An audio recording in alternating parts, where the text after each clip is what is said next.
Buen día a todos. Con algunos ya tuvimos oportunidad de vernos ayer anoche, otros no nos hemos visto.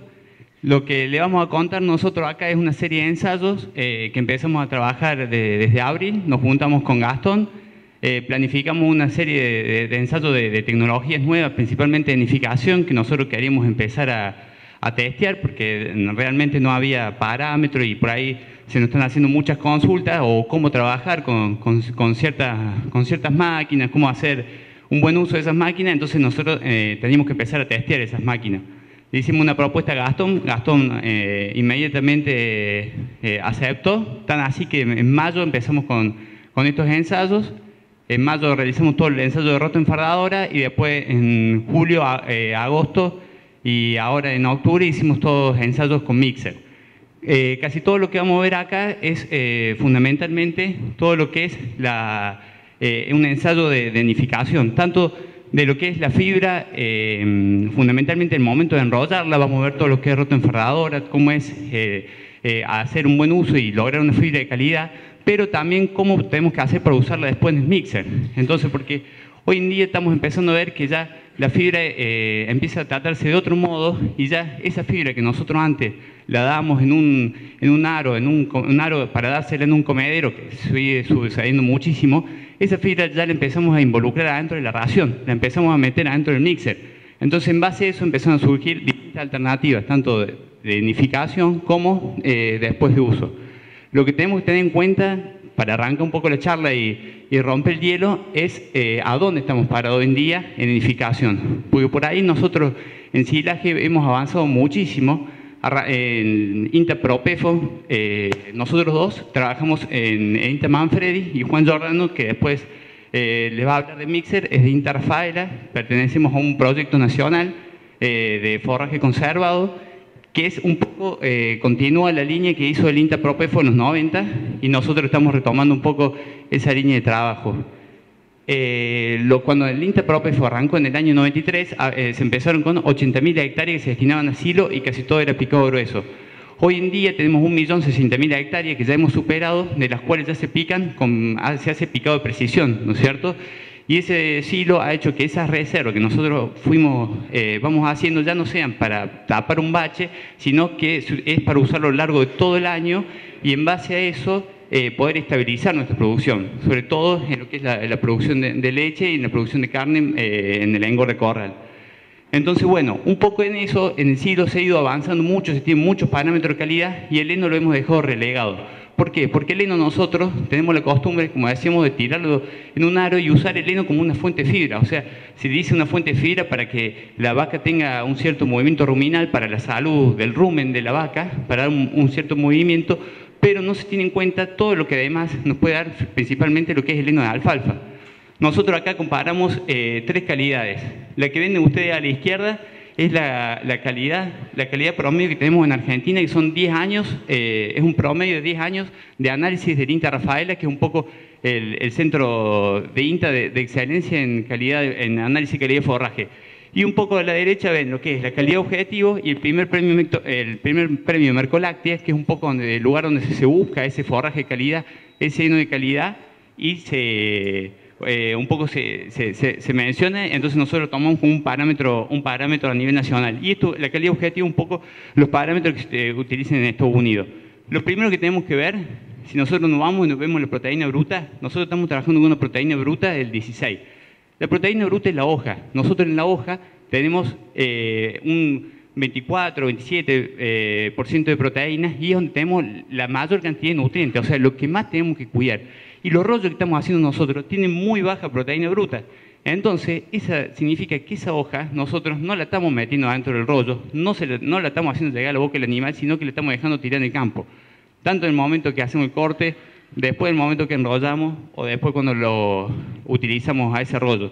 Entonces nos estamos perdiendo de utilizar esa proteína, dejando tirada en el campo y en vez de tener que poderlo meter adentro del mixer, meterlo adentro de la reacción, meter un rollo, por ejemplo, utilizar una fibra con 18-19% de proteína bruta, que después vamos a demostrar cómo tenemos que hacer lo que se puede hacer fácilmente, y nos estamos perdiendo eso y tenemos que salir a comprar Speller o tenemos que salir a comprar otro ingrediente ¿para qué? Para complementar esa ración, esa dieta y equilibrarlo un poco en los niveles de proteína.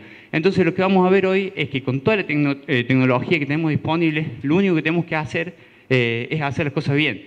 Nosotros cuando vamos a hacer un rollo de mala calidad, vamos a tener que cortar, vamos a tener que rastrillar, después vamos a ir con la rotoenfardadora y después lo vamos a tener que sacar del campo.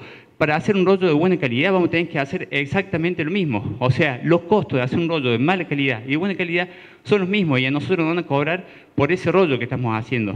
Entonces, bueno, un poco lo que vamos a hablar es empezar a trabajar eso, empezar a enrollar hojas, tener el concepto de hacer rollos con los ojos puestos en la hoja y no enrollar tallo, que por ahí es una fuente de fibra, pero después no la utilizamos.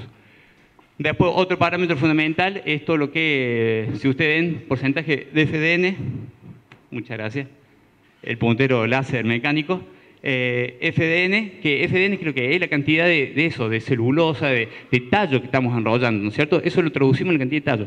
Y si nosotros vemos, nuestros rollos tienen un porcentaje de tallo muy superior al porcentaje del que tenemos que trabajar bien. Entonces, bueno, un poco para que vean que en lo que es genificación, a nivel país estamos muy atrasados y bueno, en los últimos años se empezó a trabajar el uso de mixer, se ha masificado, se empezó a trabajar en el uso de raciones, en ciertos puntos se empieza a intensificar en algunos parámetros para empezar a trabajar de cierta forma más eficiente y bueno, este es un ingrediente que tenemos que trabajar entre todos para mejorarlo. Bueno, un poco lo que decía Federico, yo creo que es importante considerar y transmitirle a los clientes nuestros que el heno hay un poco que cambiar la idiosincrasia en la forma de entenderlo. Tenemos que dejar un poco de verlo como un ingrediente fibroso de la ración y pasar a comprenderlo como un ingrediente totalmente proteico, ¿no? Eso es un poco el concepto, así es como se lo evalúa en el resto del mundo, en los Estados Unidos. Un poco esa tendencia ha empezado ahora con todo el tema de los megafardos. Si bien no tenemos acá un producto mega enfardadora, es solamente a modo de ejemplo, en las últimas campañas ha habido una gran difusión de lo que es el heno en formato megafardo. Hay unas empresas del sur que lo exportan y bueno, ellas tienen un parámetro de calidad bastante estricto y a partir de ahí la gente ha empezado a hablar de lo que es calidad de heno y bueno, justamente como dijo Federico, a nosotros nos sale lo mismo hacer un heno de mala calidad que un heno de buena calidad. Ayer eventualmente hablamos de los costos de atado de la roto y sacábamos un número de 7 pesos más o menos atar un rollo con hilo y más o menos unos 13 pesos atarlo con red. Bueno, esos 7 pesos o 13 pesos con la red van a ser los mismos pesos si adentro tenemos una alfalfa pasada que es puro tallo porque la rastrillé mal o porque perdí toda la hoja, o si tenemos una alfalfa, un material de excelentísima calidad como por ejemplo tenemos en estos rollos que tenemos ahí afuera. Entonces, anoche también yo pensaba que estuvimos charlando, tuvimos la oportunidad de charlar con algunos de ustedes que por ahí son de alguna zona un poco más, está mal usar la palabra marginal, porque yo creo que ya en Argentina hablar de zona marginal no es correcto, sino de alguna zona ganadera extrapampeana, en la cual los números son otros, las realidades son otras y en las cuales si queremos que la ganadería sea eficiente y rentable tenemos que ajustar perfectamente todas las etapas de alimentación y si hablamos de ajustar la alimentación no podemos hacer un heno por ejemplo de mala calidad y si hacemos un heno de buena calidad tampoco lo podemos después dejar un mes a los rollos en el campo por ejemplo, o si los juntamos no los podemos dejar sin tapar. Todo eso tiene que ver después al final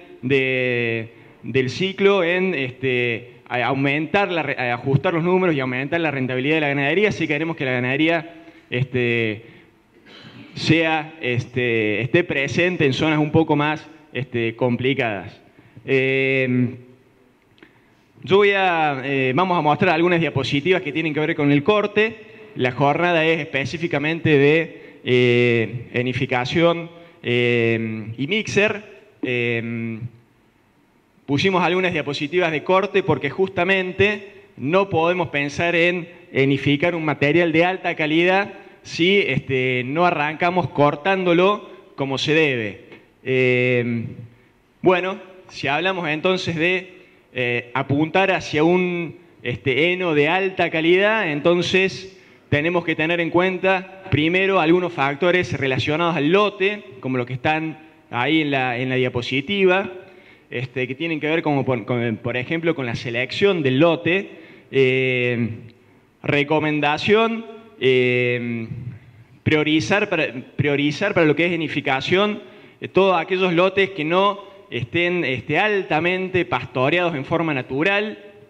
El pastoreo, ustedes saben que genera todo un micro relieve, genera un bosteo después bastante complicado desde el punto de vista funcional de la máquina enificadora, cualquiera sea, una roto con cúter, una mega enfardadora. El bosteo genera pérdidas de calidad después al momento de enificar ese material. Entonces, priorizar en la medida de lo posible, si apuntamos como siempre, y lo voy a repetir hasta el hartazgo, si apuntamos hacia un heno de alta calidad y si apuntamos a que nuestros clientes hagan un heno de alta calidad y queden contentos con el producto que nosotros le vendimos, entonces tenemos que transmitir la importancia de seleccionar correctamente el lote que se va a enificar.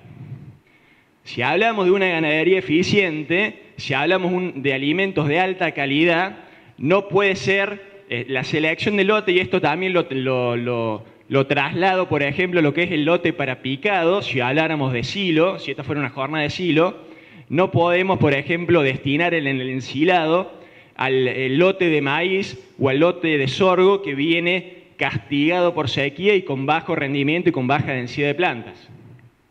Entonces, si apuntamos a alimentos de alta calidad, elegir correctamente el lote y un lote de la mejor calidad posible.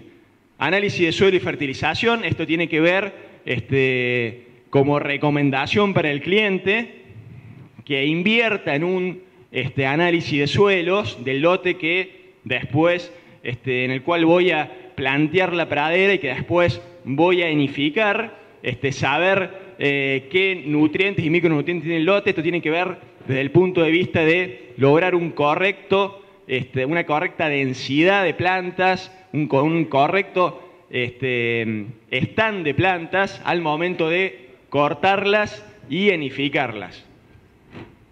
Elegir la mejor variedad adaptada a cada zona, tiene que ver un poco con lo mismo. Una correcta densidad de siembra y densidad de plantas. Bueno, ahí tenemos un lote de alfalfa como adorno en la diapositiva. Entonces, aplicar una correcta densidad de siembra, una siembra cruzada, lograr por lo menos 350 plantas por metro cuadrado. A los 100 días, eso es una correcta densidad de plantas si pensamos en una buena enificación. Control de malezas. Es bien simple de entender. Donde hay maleza no hay pastura. La maleza tiene otra tasa de deshidratación diferente a la pastura cualquiera sea. Entonces, si yo corto hilero esa maleza junto con la alfalfa, por ejemplo, me va a generar problemas de deshidratación y elevada humedad en la hilera. Voy a meter, si después la enrollo, voy a meter un material más húmedo dentro del rollo o del megafardo, por ejemplo, y eso me va a generar problemas dentro del heno. La maleza puede ser tóxica para el ganado. Entonces, donde hay maleza no hay pastura, no hay heno de alta calidad. Recomendar al cliente realizar un correcto control de malezas en el lote que voy a destinar a enificación para lograr un heno de alta calidad y que el cliente esté contento con el producto, lo use mucho, lo gaste y compre otro. Control de insectos también. Entonces, realizar un adecuado control de trips para que la pradera no se venga abajo más rápidamente de lo que debería y la edificación sea eficiente. Bueno, entonces, como dice José, lo que estamos haciendo acá, ¿por qué le decimos hincapié en una diapositiva en lo que es el cultivo que vamos a implantar? Porque ese va a ser nuestro techo. Si nosotros vamos a invertir vamos a invertir en todo lo que es un lote de alfalfa, el cual vamos a tener 3, 4 años, ¿no es cierto? Ese va a ser nuestro techo, del cual nosotros después cuando vayamos a hacer los rollos y vamos a hacer todos los procesos para hacer la nidificación, vamos a ir perdiendo calidad. En cada uno de los procesos vamos a hacer lo posible para perder la menor calidad posible, para que esa hoja no se nos escape. Pero tenemos que recordar siempre que tenemos que partir del techo más alto posible. Bien, entonces, si hablamos de mantener la calidad en todo el proceso y hablamos de arrancar con un corte de alta eficiencia, vamos a mostrar rápidamente los 3 sistemas de corte más utilizados en la República Argentina. Ahí tenemos un poco una cortadora a platillos, asociada a lo que es un corte de alta eficiencia, ya vamos a explicar por qué. Tenemos acá en la fotografía inferior una vista de los platillos y de los acondicionadores, platillos que giran a altas RPM, una cuchilla corta, ese es el dato, una cuchilla corta. Al ser corta o más corta que la cuchilla de la hélice, disminuye el repicado. Ustedes saben que el repicado es igual a pérdida de hojas. La hoja es donde está la proteína y dijimos recién, el heno tiene que ser un ingrediente proteico. Entonces, si bajamos el repicado, bajamos la pérdida de hoja, pero lo decimos ahora por primera vez y lo repetimos un par de veces más, eso sigue siendo una cuchilla. Y si sigue siendo una cuchilla, se desgasta. Entonces, que la cortadora sea de platillos no es una condición sine qua non, como se dice por ahí, para que el corte sea eficiente. El mecanismo de corte, porque le estoy complicando la vida a los camarógrafos parados acá, pero bueno, le pido disculpas. El sistema de corte a platillos, al ser flotante, al ir copiando mejor el terreno, a girar a mayor velocidad, al ser las cuchillas más cortas, al tener la posibilidad de adaptarle un sistema de acondicionado atrás, significa que el corte puede ser más eficiente, pero que los cuidados, el control periódico de la cuchilla tiene que seguir estando. Yo les cuento la anécdota real. En la última jornada de forraje que hicimos en el INTA Manfredi, casa de herrero, cuchillo de palo, había una cortadora John Deere autopropulsada que cortó, que trabajó en esa dinámica. En la última no, en la anterior fue, en la tercera jornada, de un contratista amigo nuestro de la zona, pero al momento de la jornada las cuchillas, la verdad que venían de toda la campaña y estaban en muy mal estado, y sí, la cortadora va a una muy buena velocidad, tiene una muy buena capacidad de trabajo, pero al estar las cuchillas tan demacradas de los platillos, el corte, les digo que se acercaba bastante por ahí, si hablamos de calidad de corte y de deshilachado, se acercaba bastante medio como a una hélice mirándola y medio como de costado. Entonces, el mecanismo de corte es muy bueno, pero el control tiene que seguir estando. Y si quieren les cuento también de un ensayo comparativo de corte, sin entrar en los detalles del ensayo, hélice como la usan los muchachos Manfredi, la misma hélice pero con cuchillas nuevas y una cortadora a platillo, así una al lado de la otra, en un lote de alfalfa. Y la verdad que la hélice, con las cuchillas nuevas, a una velocidad de avance más o menos recomendable, la verdad que una calidad de corte, les diría que aceptable.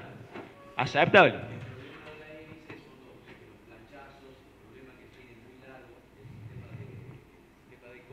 Claro. Si no se escuchó la aclaración de Giordano, yo se las digo con el micrófono. El problema del hélice que dice él es que la hélice, la máquina, la hélice en general, no tiene un sistema de copiado de terreno adecuado. Entonces me va a golpear la corona seguramente en algún momento. La cuchilla es más larga, hay más repicado, Pero yo lo que les digo es que con una cuchilla en buen estado, bien afilada, el corte es bastante neto. Con las observaciones que dice Jordana. Bueno, para mostrarle un poquito y volviendo a hablar de dónde estamos parados, en lo que es materia de corte, nosotros en Argentina somos uno de los países con menor adopción de segadora acondicionadora, que es realmente la máquina por excelencia que tenemos para cortar la alfalfa, ¿no es cierto?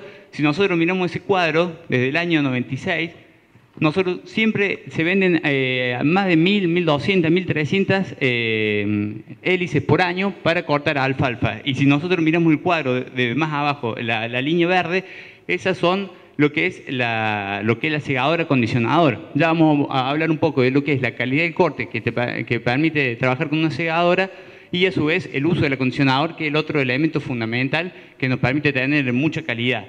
Ahora, si nosotros empezamos a seguir un poco la evolución, vemos que en los últimos años empezó a caer un poco lo que es el uso de las hélices. No es muy significativo, pasamos de tener un 90% de las 3,5 millones de hectáreas que nosotros actualmente tenemos de alfalfa. Hace unos años el 90% lo cortábamos con hélice, ahora lo estamos cortando con un 70, un 72%. Pero lo importante es que ha crecido mucho lo que es el uso de la acondicionadora. Y eso va un poco de la mano de ¿qué? De la tecnología de nidificación que estamos usando después. Si nosotros vamos a usar una máquina, como por ejemplo puede ser la Galignani, que vamos a ver después, que tiene la opción de ir procesando fibra, y a su vez esa máquina la tenemos que abastecer con más ancho de trabajos, ya se empieza a tomar conciencia de lo que es el uso de la segadora. ¿Y por qué creció también en los últimos años el uso de segadora? Y fundamentalmente porque todas las rotoenfardadoras y todas las máquinas nidificadoras han evolucionado mucho en lo que es la capacidad operativa de las máquinas. Las máquinas, la rotoenfardadora fundamentalmente bajaron lo que son los tiempos de atado. Empezaron a incluir el sistema de atado doble aguja, después tenemos el sistema de atado por red, y todo eso ha hecho que gastemos menos tiempo con la máquina parada y podamos procesar más. Y para eso a la máquina empieza a trabajar con más cantidad de pasto. Entonces empezó a incrementar lo que es el ancho de labor, empezamos a necesitar más ancho de labor. Y antes nosotros, la hélice, ¿por qué se vendía tanto? Y porque una hélice tiene el mismo ancho de labor que tenía tradicionalmente una segadora, pero valía 6 veces menos. Pasamos de una máquina que vale 40.000 pesos, que puede valer 45.000 pesos, 0 kilómetros, a una máquina que estamos hablando que vale 35, 40.000 o 45.000 dólares. Entonces, bueno, un poco lo que ha surgido en los últimos años es que empezó a resurgir el concepto de calidad, de empezar a tomar conciencia de eso, y un poco la necesidad del ancho de trabajo, da que las segadoras ahora están empezando a trabajar con ancho, te ofrecen un ancho de 4 metros, 4 metros 50, entonces eso da una mayor capacidad operativa y bueno, y eso hace que por ahí sea más visible poder pagar esa máquina. ¿Y qué alternativa tenemos si no podemos llegar a una segadora, por ejemplo, autopropulsada de 200.000 dólares? ¿En qué se puede trabajar? Voy a volver a repetir más de lo mismo, mientras te escuchaba, mientras hablabas. Calidad de corte, digo, de vuelta calidad de corte y capacidad de trabajo, y yo me voy a tomar el atrevimiento de decir algo que por ahí se ha dejado de... Bueno, ese efecto no lo tenía, que se ha dejado de utilizar en Argentina, pero que nosotros le seguimos poniendo desde el INTA alguna ficha, siempre pensando en la calidad de corte y en la calidad de heno, y que es justamente la guadaña o la cortadora alternativa. La cortadora alternativa o guadaña, ustedes saben, se ha dejado de utilizar sobre todo por su menor capacidad de trabajo y su mayor delicadeza al momento de trabajar a campo. La hélice es por ahí más un implemento un poco más rústico. La guadaña es un implemento que se rompe más. Pero si hablamos de calidad de corte, de evitar el repicado y de lograr un heno de alta calidad, esto está por arriba del corte a platillos. Yo creo que hoy por hoy, con la capacidad de trabajo que tienen las máquinas enificadoras que están trabajando en este momento en la República Argentina, hablo de rotos y hablo de megas, deberíamos, me parece que es el momento de pensar en, de alguna manera, obtener un producto nacional símil esto, autopropulsado de buena capacidad de trabajo, y cuando digo buena capacidad de trabajo es mínimo 5 metros de ancho de labor, llegando a 6, llegando a 7, con un sistema de corte alternativo. Esa foto que está ahí arriba es una barra de corte de un cabezal sojero triguero, pero el sistema de corte es exactamente igual. Una cuchilla de 3 pulgadas trabajando entre puntones separados a 3 pulgadas.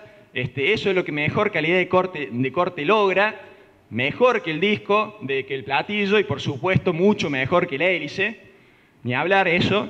Entonces, yo creo que es el momento de que la industria nacional presente una alternativa al producto extranjero de altísimo costo, un producto de las mismas características y más accesible si pensamos en un heno de alta calidad. Voy a agregar algo más. La idea sería,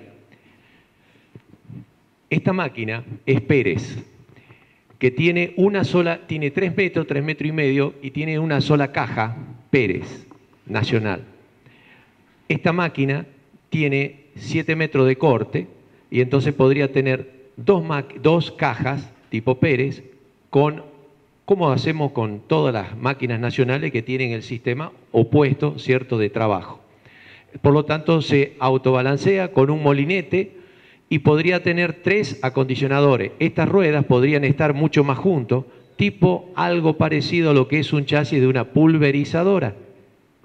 ¿Me entiende? Con ruedas finas y más juntos. Por lo tanto, podríamos tener hoy con un chasis de una pulverizadora, que son autopropulsadas, podríamos estar dándole otra posibilidad de uso al fabricante, y entonces al estar más juntas las ruedas podríamos tener 3 líneas de acondicionado. Una vez que tenemos, entonces podés tener la opción de hacer 3 bandas, o con los deflectores luego por detrás de las ruedas junta las bandas y las solapa, no que las vamos a juntar, sino que las solapamos. Por lo tanto, podemos hacer una gavilla de 2 metros y medio de ancho que se está secando de 7 metros de corte, ¿me entienden? Y estaría con un corte perfecto de cizalla y podríamos trabajar hasta cerca de 7,5, 8 kilómetros por hora en un lugar, y que hoy en día tenemos toda la tecnología de un flexible, que se podría estar trabajando en un semiflexible para hacer un buen copiado del suelo. Pero para eso hace falta de que le estamos tirando la idea. No es una idea loca, sino que hay gente que ha estado analizando este tema. ¿Estamos? Es para que lo sepan que se puede hacer, y le tiramos la idea a la gente de Montecor o a cualquier taller que quiera empezar con eso y que esté relacionado posteriormente con Montecor, porque a veces todos los prototipos no lo pueden hacer. Y si necesitan nuestra ayuda, bueno, estamos acá disponibles para ayudarlos. Bueno, seguimos avanzando entonces en lo que es corte. Bueno, ahí está la hélice. Ya un poco dijimos en la diapositiva anterior, la hélice, un elemento muchísimo más, una herramienta mucho más barata, pero con una calidad de corte muy por debajo de lo que es el corte platillos y muy por debajo de lo que es el corte de la guadaña o de la cizalla que mostramos recién. Ahí en esa foto se ve clarito, yo no hace falta que explique nada, ahí se ve bien volando todo el repicado. Todo eso que está volando ahí, eso es hoja y es proteína, y por ende es un heno de menor calidad. Un poco lo fuimos diciendo, una cuchilla más larga, que trabajan con giro enfrentado. Eso hace, por un efecto físico, que muchas veces el material cortado, por más de que ya esté cortado, sea golpeado más de una vez por la cuchilla. Entonces, de ahí el famoso repicado. Por más de que, como decía mi viejo, lo barato cuesta caro. Entonces, la herramienta es barata, pero la calidad del trabajo es realmente muy, muy mala. Y me quedé preocupado que no se haya entendido lo que quise explicar recién con el ensayo que hicimos Manfredi. Yo dije recién la hélice con una cuchilla nueva, tuvo una buena calidad de corte, pero nosotros analizamos el corte, el desgarro del tejido. Seguía teniendo repicado y no lo saquen de contexto, digamos, era simplemente un comentario a modo de ejemplo. Lamentablemente, esta herramienta no hace una calidad de corte como para después pensar en trabajar con una roto de alta tecnología o con una mega. Fíjense, ahí está, un poco yo creo que esas fotografías son de ese ensayo que les comenté recién. Ahí arriba tenemos, fíjense, el desgarro de las dos hélices, ahí se ve clarito. Ahí está clarito el desgarro provocado por la hélice. Faltaría por ahí alguna foto de las coronas golpeadas, ya que la máquina no tiene una capacidad de copiado aceptable. Si tenemos el tejido desgarrado, así como se ve en la fotografía de arriba a la izquierda, la planta, antes que gastar energía en rebrotar, va a gastar energía en cicatrizar todo eso que tiene ahí arriba. Va a demorar más en cicatrizar ese corte. Al demorar más, está más expuesto al ingreso de patógenos, empezamos a tener muerte de coronas y, por ende, la pradera tiene menor vida útil. Ahí abajo se ve cortado el mismo día, en el mismo momento, prácticamente a la par, en el mismo lote, un corte con una cortadora a platillos del INTA Manfredi. Fíjense, las fotografías son de la misma fecha, como un corte y el otro, la diferencia de rebrotado es bien clarita, ¿no? Bueno. El tema de la cicatrización y al quedar hecho un plumero le permite la entrada a muchas bacterias y virus que también trabajan, ellos también tienen ataque de bacterias y virus, las alfalfa y las gramíneas y demás, y se produce el arrepollado. ¿Podemos volver a la foto anterior? No sé si ustedes alcanzan a ver, pero está a la misma altura de corte, el mismo día. Acá se ven muchas hojas abigarradas, o sea, los brotes están arrepollados, es como si lo hubiera quemado algo. Bueno, ese es el problema, la demora que después tiene en el brote. Y muchos brotes también se pierden porque después se necrosan y se mueren. Mientras que el otro tipo de corte, fíjense en que están muchas arrepolladas y esta ya tiene a los 10 días de diferencia hojas perfectamente sanas. O sea, acá se ven algunos peluches porque tampoco estaba la del INTA, también tenía algo gastada las cuchillas. La vida de las cuchillitas de corte de tipo Kunz o John Deere o New Holland o las que sea, es más o menos entre 300 a 350 hectáreas, por lo menos del lado del filo. Después hay que dar las vueltas, cambiarla de posición. Bueno, entonces, ¿cómo cortar? Algunas cosas a tener en cuenta. La altura de corte, 7 centímetros, bastante recomendable. Menos de eso, corremos riesgo de dañar la corona.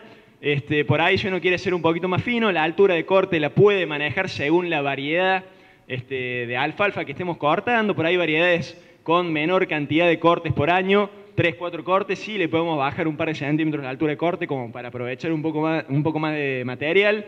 Ya variedades que le hacemos 5 cortes por año, por lo menos no por debajo de los 7 centímetros como para no tener problemas.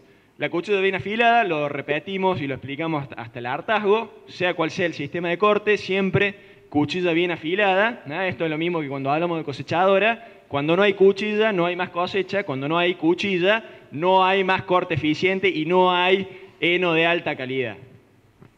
El horario del corte, por la mañana, lo sabemos, pero lo repetimos todos juntos.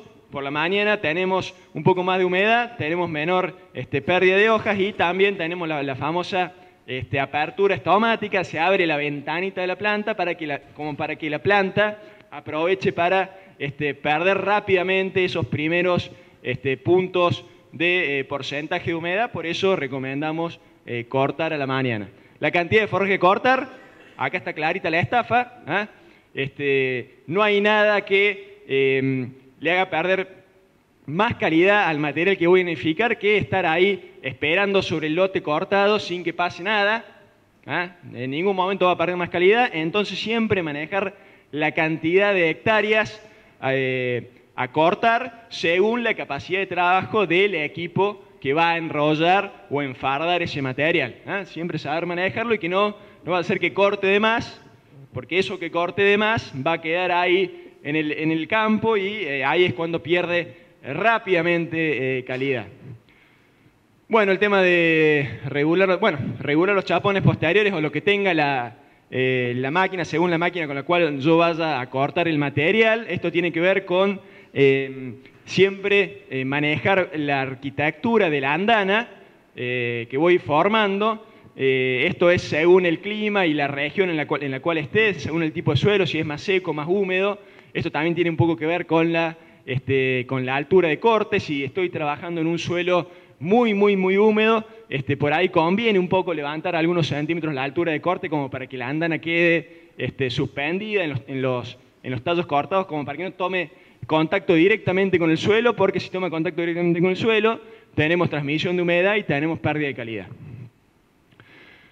Bueno, la etapa del corte, el momento del corte del lote, esa fotografía que se ve arriba es también del INTA Manfredi. Está medio lejos y está medio chiquita, pero esa es eso es un lote de alfalfa en un 10% de floración, lo que se recomienda para como momento de corte ideal. Fíjense, ahí tenemos una flor, otra flor por allá, hay alguna por ahí. Eso es más o menos como se ve un lote de alfalfa al 10% de floración, la cual es el momento justo para cortar el lote, pero por supuesto hay que manejarlo según la capacidad de trabajo del equipo. Entonces, empezar un poco antes.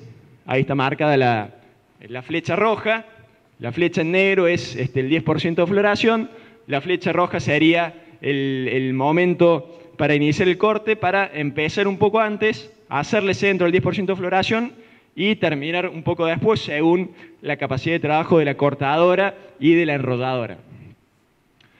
El uso del tema de los acondicionadores, esto también muy relacionado a lo que es un heno de alta calidad.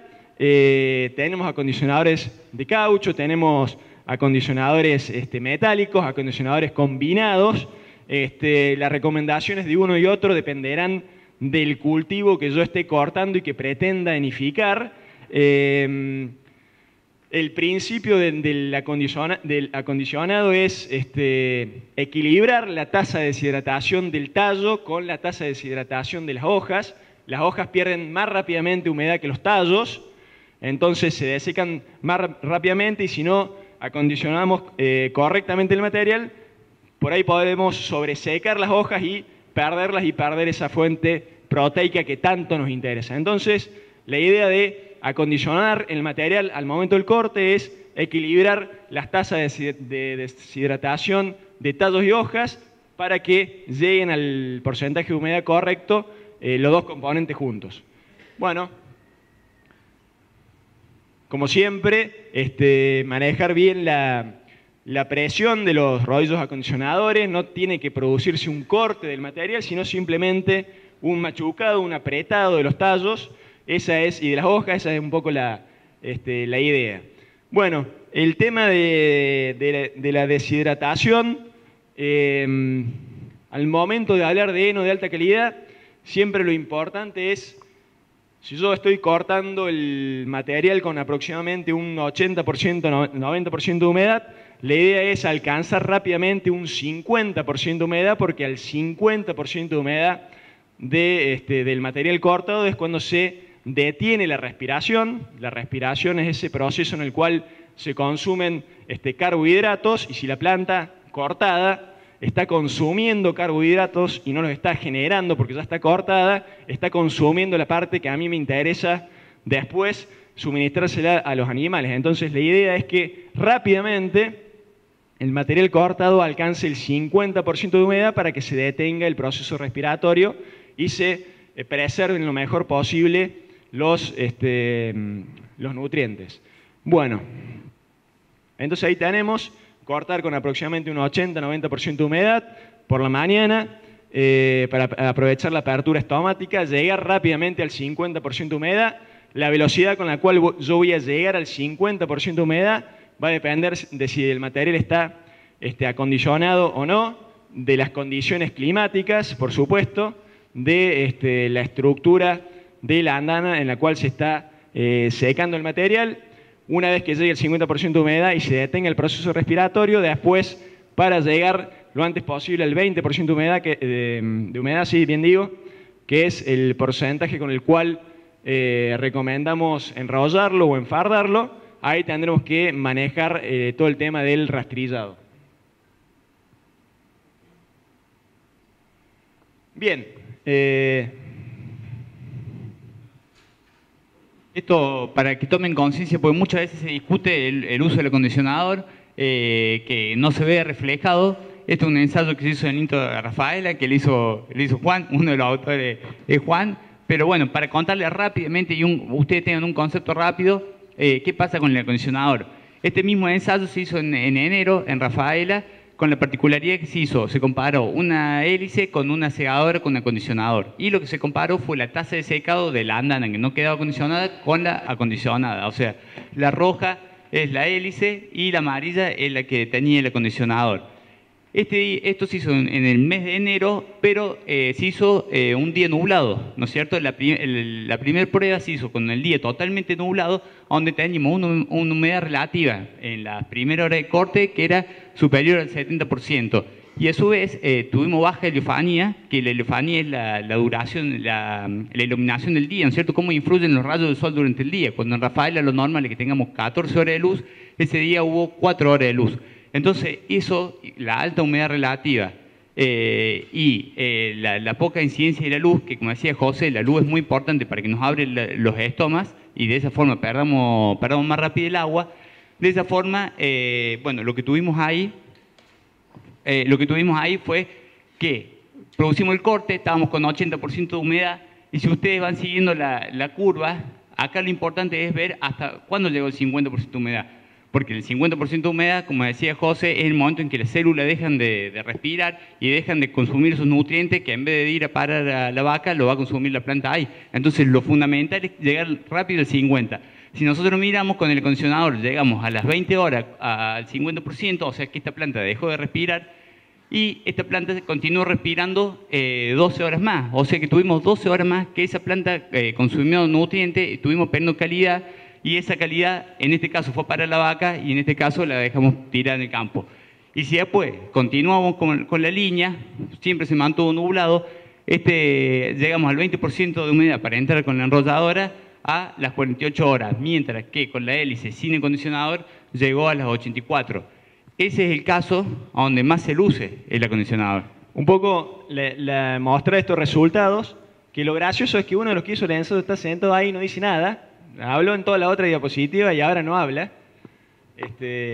No. Lo tenemos guardado. Lo tenemos guardado.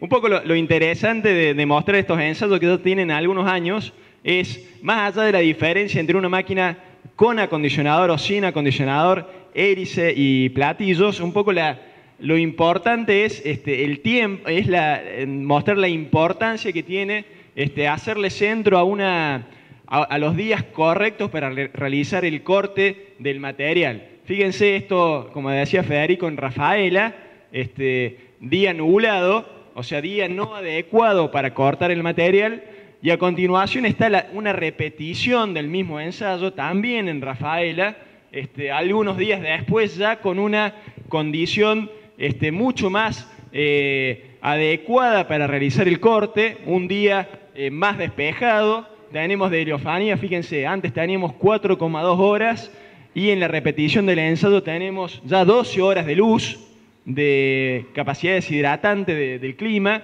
una humedad relativa mucho más baja, y fíjense cómo las diferencias entre un sistema de corte sin acondicionador y un sistema de corte con acondicionador medio como que se quieren emparejar. Fíjense, el famoso 50% de humedad del material, punto en el cual se detiene la respiración, punto al cual a mí me interesa llegar rápidamente con el material cortado, se alcanza a las 4 horas con la máquina que tiene acondicionador y a las 6 horas con la máquina que no lo tiene. Fíjense la importancia del clima en esta tarea. Ahí está de vuelta la diapositiva anterior, fíjense la diferencia, 20 horas en una, 30 horas en la otra, contra 4 y 6 horas cuando le hago centro a buenos días de corte. y por supuesto el 20% de humedad para nidificar, 28 horas en uno, 36 horas en otro. Ahí se ve clarita la importancia. Va a hablar porque se sintió culpable. Exactamente es eso. Aparte les quería recalcar algo. Aparte de la humedad relativa, que es importante, pero hay algo que no está puesto aquí, que es el viento, la circulación del aire. Aún con viento de 10 kilómetros por hora, pero que circule viento, que haya buena circulación de viento y las andanas estén un poco más flojas, lo que pasa que también el tipo de andana que genera una hélice es más apelmazada porque está más repicada y menos acomodada, mientras que las de los acondicionadores, la forma de volar el material y de distribuirlo, que podemos regular bien, si la preparamos bien, podemos lograr una andana más esponjosa. Y lo importante entonces es la heliofanía, es la cantidad de horas de luz, la importancia de la presencia de la luz. Si hay baja humedad relativa es importante, pero por sobre todas las cosas que haya buena circulación. La calma chicha no seca. Cuando no hay viento, no hay un viento arriba de 10 kilómetros por hora, no seca. Eso es muy importante tenerlo en cuenta. Y la otra cuestión es que no esté tanto, no solo a la inclemencia del tiempo, que esté 2 o 3 días expuesta a una andana, sino que puede llover, que sería lo peor que nos puede pasar, pero sí también es importante la incidencia de la luz solar que nos va decolorando el material, que nos queda hasta blanco en algunos casos cuando nos pasamos demasiado el tiempo. Y lo importante es que también tengamos en cuenta que un buen valor para empezar a rastrillar está entre 30 y 40% de humedad, o sea que un rato después, fíjense, unas 10, 12 horas en un día, por ejemplo, de buena heliofanía, prácticamente 6 horas después o 7, ya podríamos empezar a pensar en poder trabajar en el rastrillado. Que aquí no se rastrilló en este ensayo. Gracias por hacerme acordar de que yo me estaba quedando demasiado quieto ahí. No se rastrilló para ver justamente la tasa de nidificación, para ver cómo se iba deshidratando por la incidencia sola de las condiciones ambientales. Cosa que, en este caso, nosotros en un día de esta característica, habiendo cortado, como no había a las 8 de la mañana, 8:30, habíamos estado ya cortando, podríamos haber quizás a la tardecita noche haber logrado, hecho con el acondicionador, en un buen día que corre buen viento, buena heliofanía, baja humedad relativa ambiente, por un buen acondicionado podríamos haber hecho ya el rollo a la noche. ¿Me entienden? Fíjense en cómo cambia y después esas noches, si llueve o no llueve, muchas veces nos cambia el asunto. Tengamos todo eso en cuenta. Imagínate eso que estuvo 4 días y 4 días con la hélice, con la baja heliofanía. Te cambia y entonces, trabajando el movimiento entre 30 y 40% humedad, no tenemos la otra parte que el pedúnculo, el pedicelo de la hoja se seque y que se desprenda la hoja. Podemos estar trabajando perfectamente bien en eso. Bueno, entonces un poco siguiendo con lo que decía Juan, ahí lo hicimos sentir culpable y se levantó y contó algunas cosas que nosotros no vivimos porque fue bastantes años antes. Entonces, ya como para ir simplemente un comentario sobre la etapa intermedia entre el corte y ya nos metemos de lleno en lo que hace a la jornada y al lugar en el cual estamos, que es justamente el tema del enrollado. Esta tarea que está ahí en la diapositiva, bueno, esto sí es bastante crítico. Ustedes saben, el rastrillado, ese rastrillado necesario para ir acomodando los tenores de humedad de la hilera, de la andana, previamente al enrollado, es justamente una de las tareas que más pérdida de hoja a mí me genera y que más me tira abajo la calidad si no la ajusto correctamente. No hay lugar ni tiempo para hablar de sistemas de rastrillado de alta tecnología y alto diseño, que nosotros sabemos que lo hay, que son por supuesto equipos mucho más costosos. Mostramos simplemente el más utilizado, que es el rastrillo estelar. Acá es fundamental manejar bien la altura de trabajo del dedo ese, no que no vaya rozando innecesariamente el suelo. Ustedes saben, ahí me levanta tierra, me levanta bosta, me pega el chicotazo y me genera pérdidas de hojas. Realizar la tarea con un contenido de humedad adecuado, ahí lo dijo Juan, más o menos desde el 50 al 40, sí, quizás hasta más cerquita del 50 también, ¿no? Como para un puntito más de humedad.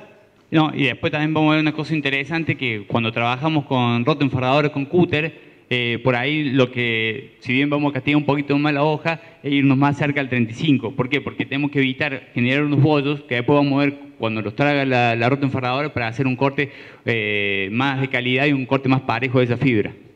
Además de que si trabajamos con máquinas de alta capacidad de trabajo, como las que tenemos afuera, es importante también desde el punto de vista del usuario trabajar con una hilera de buena consistencia, de buen volumen y de buen peso por metro lineal, como para un poco ajustar un poquito los números de la máquina, porque si no me harto de hacer kilómetros, y si hago kilómetro y vuelta estamos hablando de gasoil gastado innecesariamente, ¿no? Y tanto que decimos el contenido de humedad, entonces nosotros en INTA, que somos fanáticos de medir, no podía quedar afuera. Siempre la evaluación, tener a mano un humedímetro de forraje. Ahí hay algunas fotos que capaz que tienen algún año. Este es el que estaba en el INTA Manfredi. Algunos otros modelos un poco más nuevos, tanto para la hilera como para el rollo. Siempre es importante tener uno a mano. También es recomendable trabajar con este tipo de dispositivos, y si uno tiene a mano en el casco o en la casa del puestero algún microondas, también se puede comparar la evaluación con tomar una muestra de forraje y por peso antes de meterlo en el microondas y por peso después de sacarlo del microondas, el contenido de humedad con el método del microondas. Explicado así no hay más vuelta, o sea, se lo mete 10 minutos, 5 minutos, antes que se prenda fuego. Un intervalo de 1 minuto.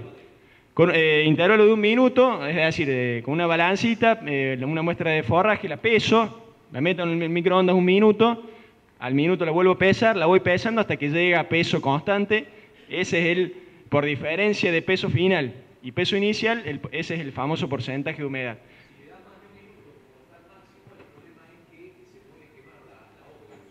Y nos sacan corriendo de la casa ahí. Bueno, no nos pasó nunca. Nosotros que trabajamos con los aros no nos pasó nunca eso.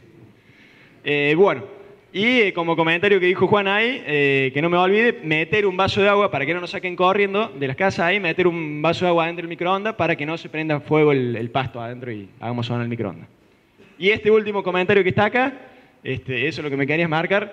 Ese sensor de humedad de la enrolladora, bueno, la verdad que un aditivo tecnológico bastante necesario hoy por hoy en las enrolladoras de nuestro país. Entiendo que la casa en la cual estamos está trabajando en estos kits para sus productos, así que bienvenidísimo sea, lo estamos esperando y seguramente va a ser un salto y una diferencia tecnológica en los productos Montecor muy necesario para ubicarnos un poco en el peso, en la humedad que tiene cada uno de los rollos que estamos produciendo, y después uno se toma el permiso de volar un poco y de decir, bueno, esto yo después lo puedo combinar con un GPS, los datos que me da la balanza, los datos que me da el humedímetro, combinarlo con un GPS en el monitor y, ¿por qué no?, lograr un mapa de rendimiento de forraje nacional. Es fácil y es posible, y son herramientas que ayudan.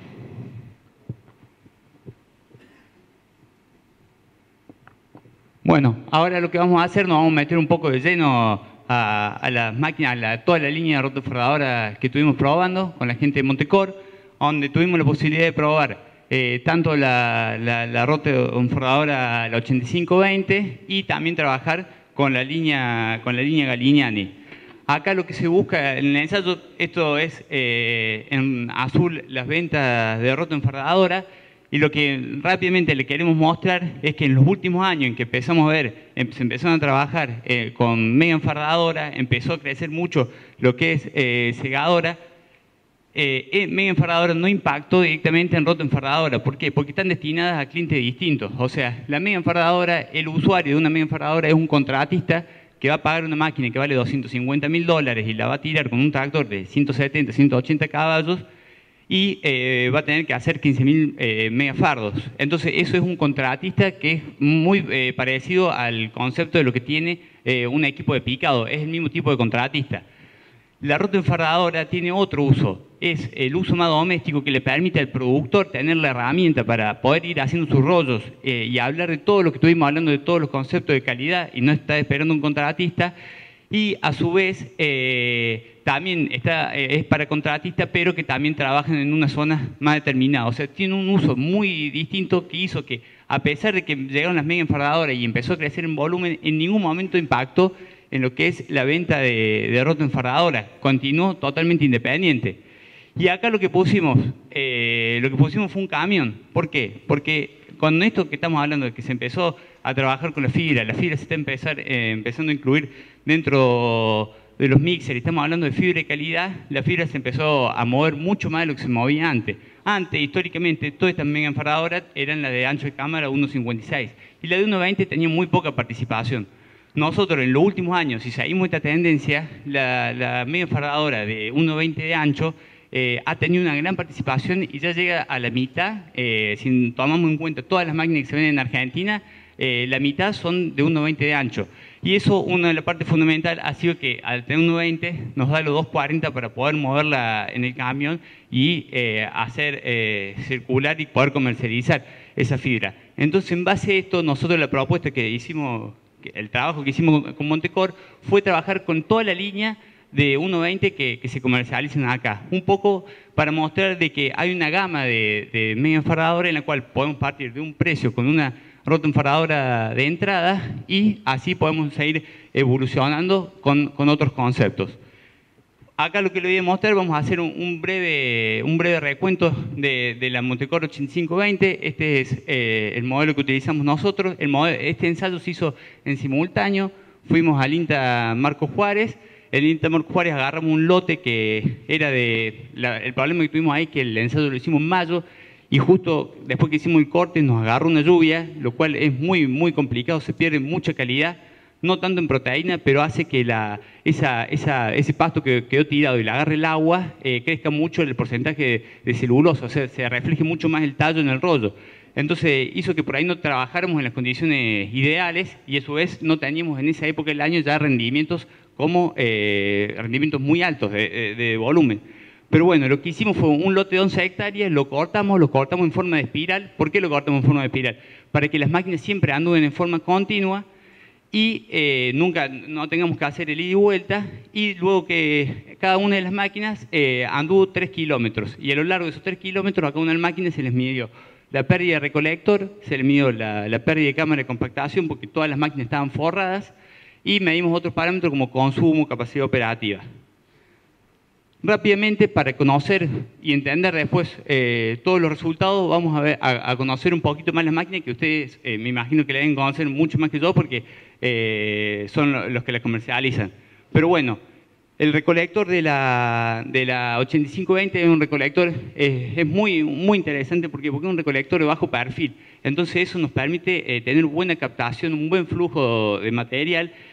Tiene muy buena, la separación de dientes es excelente, tiene 6 centímetros de separación entre dientes, lo que nos permite muy buena aceptación, tiene 4 barras y bueno, fundamentalmente todo el concepto es un recolector que también tiene algo muy interesante que no se encuentra en otras máquinas de este segmento, es más difícil de encontrar, que es la rueda limitadora de profundidad. Por ahí hay otros recolectores que son flotantes, pero esta, además de ser un recolector flotante, tiene rueda limitadora de profundidad, que es fundamental para cuidar que el diente no nos toque el pasto, que además de cuidar la vida útil del diente, cuando el diente impacta contra el suelo, porque no tenemos la rueda limitadora de profundidad, lo que sucede es que después ese material que nosotros estamos captando lo hacemos de una forma mucho más agresiva y estamos perdiendo hoja. Entonces, esa es una de las formas de las cuales vamos perdiendo mucha calidad. Entonces, esto es muy interesante. Un punto que por ahí hay que tener en cuenta es que es un recolector que tiene el mismo ancho que el ancho de cámara. O sea, estamos hablando de un recolector de 1.20 para una cámara de 1.20.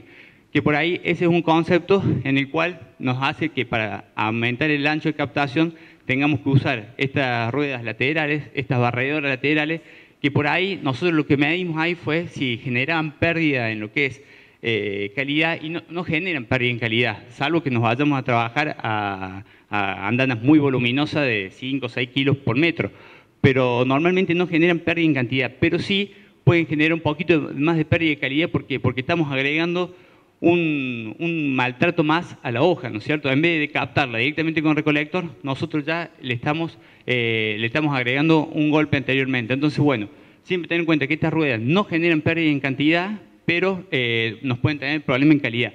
Para eso, vamos a ver después algunas recomendaciones en cuanto a qué tipo de andana tenemos que trabajar con esta máquina. Después, la cámara de compactación que tiene esta máquina es un poco la típica máquina americana, que se llama así porque tiene un sistema de garganta vertical abierta, donde tenemos el recolector, está delante de la línea de los neumáticos, delante del eje, y directamente el recolector hace ingresar el material y lo lleva hacia arriba, hacia la cámara de compactación, para iniciar el rollo. Entonces, esta distancia es muy corta, que después lo vamos a ver en Galignani. Galignani es un concepto totalmente opuesto.